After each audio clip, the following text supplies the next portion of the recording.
चलो अब हम देखने जा रहे हैं इसमें कि डेटा साइंस में जब ये ऐसे प्रोजेक्ट्स बनते हैं, जैसे मान लो कि यूट्यूब रिकमेंडेशंस जो सिस्टम्स बनाए यूट्यूब ने जो बनाया है, जो तुम्हें वीडियो को क्या करता है रिकमेंड करके देता है, तो ऐसे वीडियोस को कैसे क्या उस प्रोजेक्ट्स को सेटअप करने में बनाने में क्या क्या स्टेप्स लगाने पड़ते हैं। तो बताओ प्रॉब्लम्स क्या है इसमें, क्या प्रॉब्लम सॉल्व करने की कोशिश कर रही है इस फीचर में यूट्यूब ने इस जो ये जो फीचर है जो तुम्हें वीडियो रिकमेंड करता है, जैसे मतलब तुम्हारा हिस्ट्री होता है, यूजर का हिस्ट्री होता है, तुम्हारा लाइक डिसलाइक होता है, या रिसेंट तुम जिस तरह का वीडियोस देख रहे हो, या करंटली जो ट्रेंड्स चल रहा है, उसके आधार पर क्या वो चाहता है कि तुम्हें उसे लेटेस्ट अपडेटेड तुम्हारे जो इंटरेस्ट को मैच करे ऐसे वीडियोस दिखाए, जिससे क्या होगा और इंगेजिंग बनेगी प्लेटफॉर्म, और तुम ज्यादा से ज्यादा वीडियो देखोगे, और तुम ज्यादा से ज्यादा वीडियो देखोगे यूट्यूब पे, तो यूट्यूब की कमाई ज्यादा होगी, उसके रेवेन्यू बढ़ेगी, उसके यूजर्स बढ़ेंगे। तो मेन गोल क्या है कि यूट्यूब को उसको क्या करना है, उसको अपने कंपनी को बड़ा बनाना है। तो उसको अपने कंपनी को बड़ा बनाने के लिए क्या करना पड़ेगा, उसको बहुत सारे ऐसे फीचर्स लेकर आने पड़ेंगे जो तुम्हें इंगेज करके रख पाए। उसी तरह सेम इंस्टाग्राम पे भी जाते हो, वीडियो रिकमेंड करता है, जब तुम रील से स्क्रॉल करना शुरू करते हो तो क्या होता है, तुम देखना एक तरह का रील देखते हो, फिर उसके बाद लगातार उसी तरह का रील आने लगता है, चाहे तुम कुछ सर्च करते हो उसके हिसाब से रील्स आने लगते हैं। वहीं तुम्हारे इंस्टाग्राम आईडी पे दूसरे रील्स आते होंगे, तुम्हारे भाई के, बहन के, पापा के, मम्मी के, चाहे अदर फैमिली मेंबर्स है, तुम्हारे दोस्त के, तुम उनके अलग रील्स आ रहे होंगे। ठीक है, तो प्रॉब्लम से यहाँ पे क्या है कि जिसको जैसा रील्स पसंद है, जिसको जैसा वीडियो पसंद है वैसे उसको दिखाओ। प्रॉब्लम में पता चल गया क्या सॉल्व करना है। तो उन्होंने एक ऐसा क्या प्रॉब्लम्स बनाया कि ऐसा मुझे सिस्टम्स बनाना है, ऐसा रिकमेंडेशन सिस्टम बनाना है जो क्या करे, यूजर को क्या करो, यूजर को इंगेज करे और ज्यादा से ज्यादा इनवाइट करे, कि यूजर आए आधे घंटे के लिए वीडियो देखने तो 2 घंटे देख कर जाए, या एक बार आ गया तो दोबारा छोड़ के दूसरे प्लेटफॉर्म पे ना भाग जाए। यूट्यूब तुम बचपन से यूज कर रहे हो, अभी तक छोड़े हो, इंस्टाग्राम बचपन से यूज कर रहे हो, तुम अभी तक छोड़े नहीं, तो उसके अलावा बहुत सारे प्लेटफॉर्म है दुनिया में, लेकिन तुमने उसको अडैप्ट नहीं किया। क्यों? क्योंकि इन्होंने इतना इंगेज बना दिया। ठीक है, तो देखो अब ये तो प्रॉब्लम तो इनको पता चल गया, यूट्यूब वालों के पता चल गया कि मुझे क्या करना है, वीडियो को इंगेजिंग जो यूट्यूब के रिकमेंडेशन सिस्टम है उसको इस तरह बनाना है कि जितने भी हमारे वीडियोज है या यूजर्स आ रहे हैं उनको इंगेज करें, उनको ज्यादा से ज्यादा उनके जो पसंद वाले वीडियोज है वो दिखाएं, रादर देन कि कुछ भी। मान लो तुम्हारे दादाजी भजन सुनते हैं, उनको डेली जॉन सीना वाला फाइटिंग वीडियो उनकी स्क्रीन पर आने लगेगा, तो फिर क्या होगा, वो यूट्यूब डिलीट करके मोबाइल हटा देंगे, बोलेंगे क्या आता है सुबह सुबह। तो उस समय क्या करना होगा, अब यूट्यूब को क्या करना होगा इस सिनेरियो में कि तुम्हारे दादाजी को क्या दिखाए, भजन वाले इन सब वाले वीडियो दिखाए, तुम्हें दिखाए जॉन सीना वाले या बॉलीवुड का डांस या हॉलीवुड का डांस, ये दिखाएगा तब तुम ज्यादा जाओगे। नहीं तो तुम्हें सुबह सुबह भजन सुनाने लग जाए, तो मे भी तुम लोग से कुछ सुनते होंगे, मैक्सिमम तो नहीं सुनते होंगे सुबह सुबह भजन, है ना, तो तुम्हें मे भी ना पसंद है, लेकिन वही जो एजेड लोग हैं उनको पसंद है ना। जैसे न्यूज, मैं न्यूज चैनल चला के तुम्हें बैठा दूं, जब तुम सुनोगे भाग जाओगे, 5 मिनट में उब जाओगे, है ना। तो तुम्हें क्या गाने, डांस, क्रिकेट, स्पोर्ट्स, ये सब वीडियो बैठा दूंगा तो तुम दिन भर बैठ कर देखते रहोगे, कार्टून तुम दिन भर बैठ के देखते रहोगे। वही पढ़ाई की वीडियो भी लगा दूंगा, 1 घंटे के बाद तुम उब के भाग जाओगे। तो सब चीज को मैनेज करके तुम्हारे इंटरेस्ट बनाए रखना ये रिकमेंडेशन सिस्टम्स का काम है। तब उसको बनाने के लिए क्या, कैसे, किस बेस पे, उसमें दूसरा स्टेप क्या आता है, डाटा एक्विजिशंस। उसको बनाने के लिए हमें डेटा की जरूरत होती है। तो मैं एक छोटे से एग्जांपल से मैं क्लियर करता हूं। मान लो एक छोटा बच्चा है ना, छोटा सा बच्चा है, तो वो अभी खाना शुरू नहीं किया है, बट उसको ना तुम एप्पल टेस्ट कराया ना, तो एप्पल खाना शुरू कर दिया। तो 2 तरीका है, या तो तुम उसको जबरदस्ती मुंह में ठूस के खिलाओ चावल दाल, है ना, रोते रहे तुम खिलाते रहो। तो दूसरा तरीका क्या है, उसको एप्पल पसंद है, थोड़े थोड़े एप्पल डेली खिलाते रहो। अचानक से एप्पल खाते खाते उसको क्या खाने का इंटरेस्ट उसका आ जाएगा। जैसे इंटरेस्ट आएगा तो बीच बीच में थोड़ा थोड़ा दाल चावल भी डाल दो, धीरे धीरे वो भी आदत में पकड़ जाएगा। तो ऐसे ही बच्चे देखते हो शुरू में बचपन में कुछ एक चीज ज्यादा पसंद करते हैं, धीरे धीरे करके सारा खाना खाने लगते हैं, जैसे उनका भूख बढ़ने लगता है, एज बढ़ने लगता है ना। तो वो क्या था, वो हमने जो भी अप्लाई किए वो क्या था, एक तरह का हमारा डेटा था, है ना, कि हम पैटर्न उसमें लगा रहे थे, हमारे जो नॉलेज था उसके हिसाब से उस पर एक्सपेरिमेंट करते गए, चलता गया। तो इसमें भी डेटा एक्विजिशन की जरूरत पड़ती है कि मान लो 1000 लाख 10 लाख यूट्यूब के पास ना करोड़ों यूजर्स का डेटा है, जिसमें ऑलरेडी पहले से लोग वीडियो सर्च करके देख रहे हैं, उनके पैटर्न्स उसके पास है कि कौन से यूजर्स किस किस तरह के वीडियो देखते हैं। अगर मान लो कोई यूजर्स अगर अरिजीत सिंह के गाने सुन रहा है या किसी भी तरह के एक स्पोर्ट्स का इवेंट देख रहा है, तो उसको कौन से वीडियो सोच करनी चाहिए, अच्छा वो कौन सा वीडियो देखता था। तो इस तरह उसमें बहुत सारे पैटर्न क्लियर विजिबल होते हैं, और उस पैटर्न से क्या होता है, उससे इनसाइट्स निकलता है, ताकि जो एल्गोरिदम्स होता है, जो एआई सॉल्यूशंस होते हैं, उनको ये क्लैरिटी मिलती है कि इस यूजर्स को अब कौन से वीडियो रिकमेंड करनी चाहिए। तो इस रिकमेंडेशन सिस्टम्स को बनाने के लिए हमें क्या करना पड़ेगा, डेटा एक्विजिशंस बहुत प्रॉपर तरीके से करने पड़ेंगे, ताकि ज्यादा से ज्यादा उसको एग्जांपल से सिखाया जा सके। मतलब जितना ज्यादा एग्जांपल्स दोगे उतना ज्यादा अच्छे से सीखेगा। ठीक है, तो अब तो यूट्यूब के पास तो डेटा की कमी नहीं है, क्योंकि उसके पास बिलियंस ऑफ यूजर्स है ना। तो जो डेटा है अब क्या करेगा, उसी डेटा को यूज करके, तुम्हारे करंट हिस्ट्री को यूज करके वो क्या करेंगे, अब तुम्हें ही अच्छे अच्छे रिकमेंडेशंस वीडियो देंगे। तो डेटा एक्विजिशन क्यों जरूरी है, पता चल गया यूजर्स का डेटा क्यों, क्योंकि इस प्रॉब्लम को सॉल्व करने में जो एल्गोरिदम है, कंप्यूटर है, जो सिस्टम है, उसको सिखाने के लिए हमें किस चीज की जरूरत पड़ेगी, डेटा। अब देखो डेटा एक्सप्लोरेशंस, अब देखो डेटा तो होगा कहीं पे स्टोर, जैसे हम यूट्यूब पे लॉगिन करते हैं, हमारा नाम, एज, लोकेशन, ये सब चीज जो डेटा में होगा। बट हो सकता है किसी यूजर्स ने तुम में भी एज गलत डाले हो, चाहे एज ना डाले हो, चाहे हो सकता है तुम लोकेशंस का उसके पास इंफॉर्मेशन ना हो, या हो सकता है बहुत सारे डेटा हो जो तुम्हें जरूरत ना हो। तो डेटा को पहले खोल के देखोगे, सब चीज देखोगे कैसा डेटा है, ठीक है कि नहीं है। अगर जो पार्ट ठीक नहीं होगा उसको हटाओगे या उसको ठीक करोगे। तो डेटा एक्सप्लोरेशन में क्या होता है, क्लियरली उसको विजिबल करके देखते हैं, चार्ट्स बना के, बार ग्राफ बना के, जैसे होता है ना बार ग्राफ वगैरह देखे होगे तुम लोग मैथ वगैरह में 6th क्लास में, वैसे वैसे ड्रॉ करके देखते हैं। तुम अगले क्लास में 9th क्लास में ये चीजें तुम सीखोगे, उसमें करना है, ठीक है। ये सब चीजें, ये वाला फेज तुम डिटेल्स में कोडिंग वगैरह भी करके तुम कर सकते हो वहां पे, ठीक है। लेकिन अभी तुम्हारा ये नहीं है, ठीक है। फिर अगला स्टेप क्या होता है, मॉडलिंग। जब डेटा हमारा प्रिपेयर हो गया, ना, तो उसके बाद क्या करना पड़ता है, जो भी डेटा यूट्यूब रिकमेंडेशन मॉडल को बनाने के लिए हमारे पास पूरा रॉ डेटा था, पहले हम डेटा एक्वाइज किया था, लेकर आए थे, जहां डेटाबेस में होगा, चाहे कहीं डेटा स्टोर रखा होगा, उसको ला कर आए।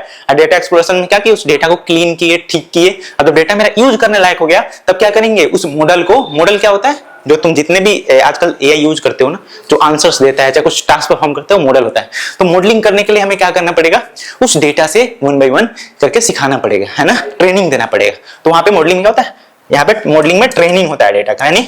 उस एल्गोरिदम को हम ट्रेन करते हैं। जिस तरह मुझे तुम्हें अगर एक मैथ का चैप्टर पढ़ाया तो मुझे क्या करना पड़ता है, थोड़ा सा एक इंट्रोडक्शन दिया, तुम्हें एक क्वेश्चन बनवाया, नेक्स्ट क्वेश्चन देता हूं, तुम बनाते हो, गलती करते हो, फिर सिखाता हूं, फिर नेक्स्ट क्वेश्चन देता हूं, फिर बनाते हो। इस तरह क्या होता है, तुम्हारी ट्रेनिंग बढ़ती जाती है। एक ऐसा समय आता है जब तुम अपने से खुद से उस क्वेश्चन को बनाने लगते हो बिना मेरे इन्वॉल्वमेंट के, तो क्या है तुम्हारी ट्रेनिंग। उसी तरह इसको भी प्रॉपर एक ट्रेनिंग देने की जरूरत पड़ती है। फिर उसके बाद जब ट्रेनिंग हो गया, जब मान लो मैंने तुम्हें मैथ सिखा दिया, है ना, इसने भी अपना ट्रेनिंग दे दिया उस मशीन को, मैं तुम्हें सिखा रहा हूं, एक किसको सिखा रहा है, मशीन को, है ना। तो तुम्हें सिखा दिया, अब तुम्हें कैसे मुझे पता चलेगा कि तुम ठीक से आंसर दे पा रहे हो कि नहीं, ठीक से तुमने उस चैप्टर को पढ़ा कि नहीं।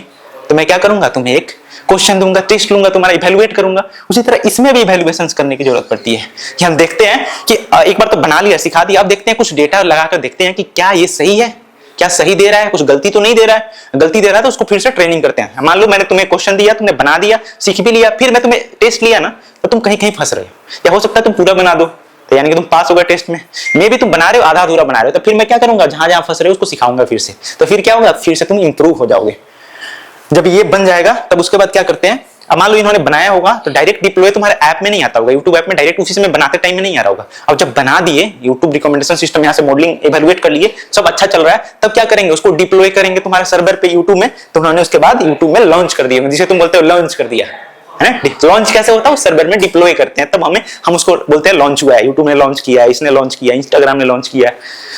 फिर उसके बाद अब ये भी ध्यान में देना होता है, देखो हमने डिप्लॉय कर दिया, हमारा सब चीज हो गया, है ना, जो प्रोजेक्ट का लाइफ साइकिल कंप्लीट हो गया, हमें ये भी चीज ध्यान में देना पड़ता है एक नेक्स्ट, कि क्या प्राइवेसी उसमें है, या क्या उसमें कोई एडिक्शंस तो नहीं है। ऐसा तो नहीं है तुम्हें कुछ गलत सलत चीजें वीडियो में दिखा रहा है, रिकमेंड कर रहा है। ऐसा तो नहीं है कि तुम्हारी एज के खिलाफ जाकर, मान लो कोई बच्चा 17 साल का, 16 साल का, 15 साल का है, उसको एडल्ट कंटेंट दिखा रहा है।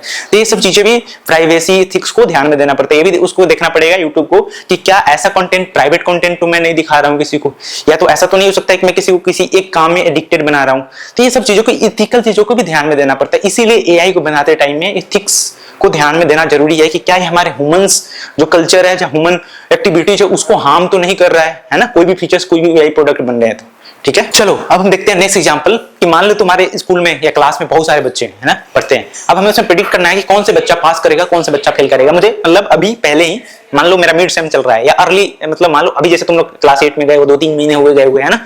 अब मुझे प्रेडिक्ट करना है कि इसमें कौन सा बच्चा 8 क्लास के फाइनल एग्जाम में पास कर जाएगा, कौन बच्चा फेल कर जाएगा, कितने % उनके मार्क्स आएंगे, पहले प्रेडिक्ट करना है, ताकि मुझे पता चल पाए कि कौन से बच्चा अच्छा पढ़ाई कर रहा है, कौन से बच्चा नहीं कर रहा है। जिसमें नहीं कर रहा है उस पर क्या करूंगा, एज ए टीचर मैं उनको हेल्प करूंगा ताकि वो भी अच्छे मार्क्स से पास करे। तो इसका ये फायदा होने वाला है। तो इसी सोच को लेकर मैंने एक प्रॉब्लम बनाया। प्रॉब्लम क्या बनाया कि predict whether a student will pass और फेल द एग्जाम्स, ठीक है। प्रिडिक्ट क्या करेगा वो सिस्टम, कि मेरे क्लास के जो बच्चे हैं पास करेंगे अभी के हिसाब से या फेल करेंगे। तो उसके लिए क्या करना पड़ेगा, मुझे डेटा चाहिए।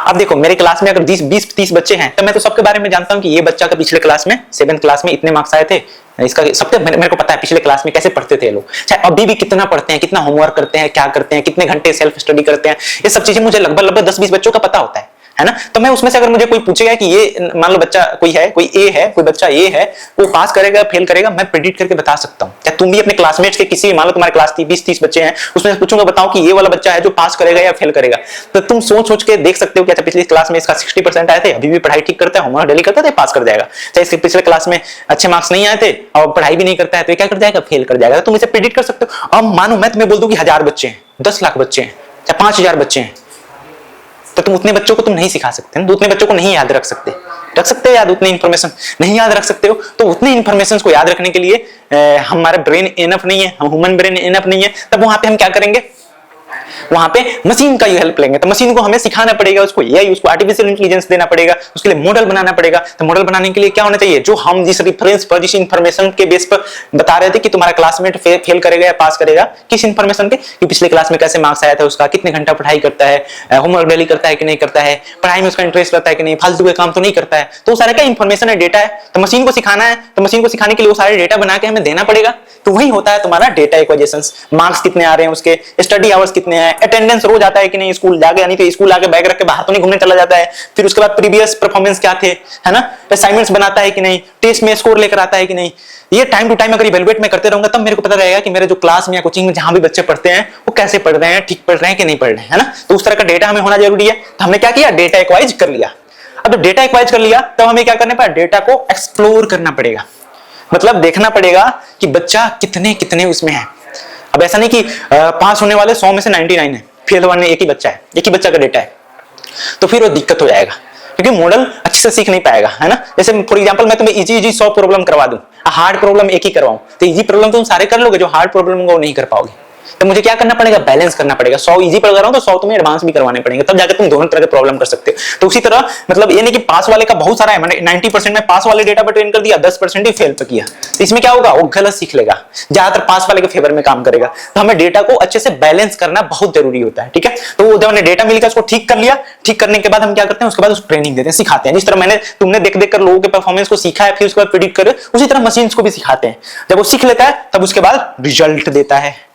रिजल्ट हो गया, उसके बाद क्या करोगे, लॉन्च कर देंगे, तुम्हारे स्कूल वाले लॉन्च कर देंगे। तुम्हारे जो भी प्रोफाइल वेबसाइट होते होंगे उस पर जाकर देखोगे तो तुम्हें दिखेगा कि अभी के हिसाब से तुम पास करोगे कि नहीं, फेल करोगे नहीं, तुम्हारा रिजल्ट कितना % आ सकता है।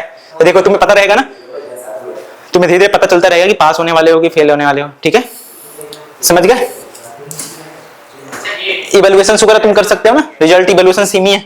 प्राइवेसी रखने की क्या जरूरत है इसमें, कि हमारा स्टूडेंट का जो डेटा है वो लीक ना हो, कहीं पे जाए नहीं, तो पता चला तुम्हें डेटा कहीं और पे गया, कोई और गलत तरीके में इस्तेमाल कर सकते हैं। और दूसरा क्या हो सकता है कि ऐसा नहीं कोई अनफेयर प्रेडिक्शंस करे, कोई बच्चा अच्छा पास करने वाला है, अच्छा पढ़ने वाला है और उसको भी फेल बता रहा है, तो क्या होगा, डिप्रेस हो जाएगा और उसको पढ़ाई में नहीं। तो हमारा एआई जो सॉल्यूशंस है, मॉडल है, वो भी क्या बायस नहीं होना चाहिए, एक्यूरेट रिजल्ट्स देना चाहिए। और इसके अलावा हमें इंप्रूव करने का भी सजेशंस का जो भी पाथ है वो दिखाना चाहिए, डिमोटिवेटिंग थिंग्स नहीं दिखानी चाहिए। और सारे डेटा में इंफॉर्मेशन क्या ट्रांसपेरेंट होना चाहिए, समझ गए। तो यही सारा स्टेप्स होता है। क्या स्टेप्स था, problem स्पोकिंग, data acquisitions, data exploration, modelling. तुम रिजल्ट इवैल्यूएशन एक ही तरह यूज कर सकते हो, कोई दिक्कत नहीं है, दोनों लिख सकते हो, कोई दिक्कत नहीं है ना। डिप्लॉयमेंट और उसके बाद ये इथिक्स तो अलग पार्ट है ना, तुमने इथिकल क्या ध्यान में रखना है वो चीज देखना है, ठीक है।